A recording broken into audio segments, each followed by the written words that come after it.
عسلامة، مرحبا بكم. شنو حويلكم؟ لاباس؟ اليوم عملت وصفة بنينة برشا والناس كل تحبها، الفلافل أو الطعمية المصرية. حبيت نودكم بها على طريقتي بالطبيعة، بما إني تونسية يلزم ديما ثم لمسة تونسية يعني في الموضوع. حبيت نودكم بها ونبداو على بركة الله. المكونات نتاعنا: عندنا فول مدشوش مصري، نفخته قبلها ليلة كاملة، وحطيت معاه وقصيت معاه بصلة جوانح. الخضرة اللي عنا شبت، كزبرة، بقدونس والثوم. وانا نسيت هنا في تصوير الكراسة ما غسلته وزدته بعد تشوفوه في الخلطة. بالنسبة للتوابل عنا ملح ورشة ملح ليمون وكزبر وكمون وفلفل أكحل، وبالطبيعة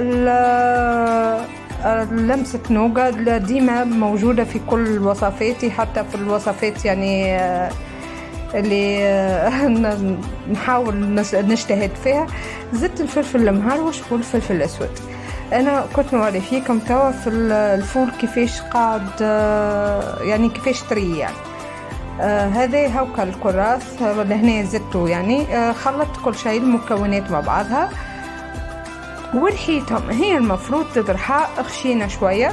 انا بحكم عندي بروبليم في الهضم في معدتي، معناها عملتها رحيتها على الاخر، خاطر انا نحبها ونحب مطعمها، لكن ما نجمش ناكلها وهي خشنة يعني، ما تقلقني في معدتي. ما نحكي لكمش على الريحة، ما نحكي لكمش على المطعم نتاعها، بنين على الاخر. القوام نتاعها زاده جات تحفة.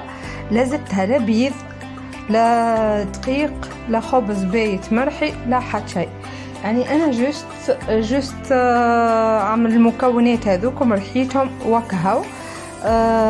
توا نضربها بالفوية. انا ما ضربتها شويه بالفوية الحق، وبعد قصيت الفيديو وضربتها بالمضرب الكهربائي باش دخل لها الهواء من داخل، وباش تنفش معاك وما تجيش مكتومه كي تتقلي، تجي منفوشة وخفيفة ومقرمشة من برا وهشة من داخل وطرية.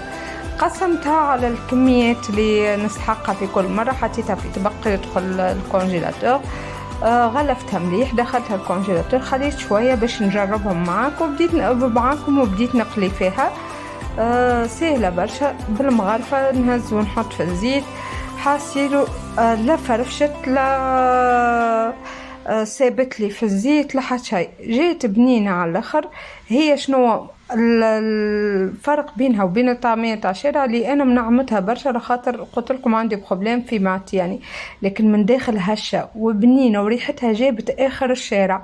ما نودكم ولا نشهيكم بالحق، وصفة بنينة ونظيفة ومضمونة والزيت نظيف وكل شيء مغسول بيدك وموفرة. الحقيقة موفرة. اني باش نشري كما حبة البنادول اللي يبيعوا فيها ب2 جنيه يعني حاجة وليت بالحق unacceptable يعني.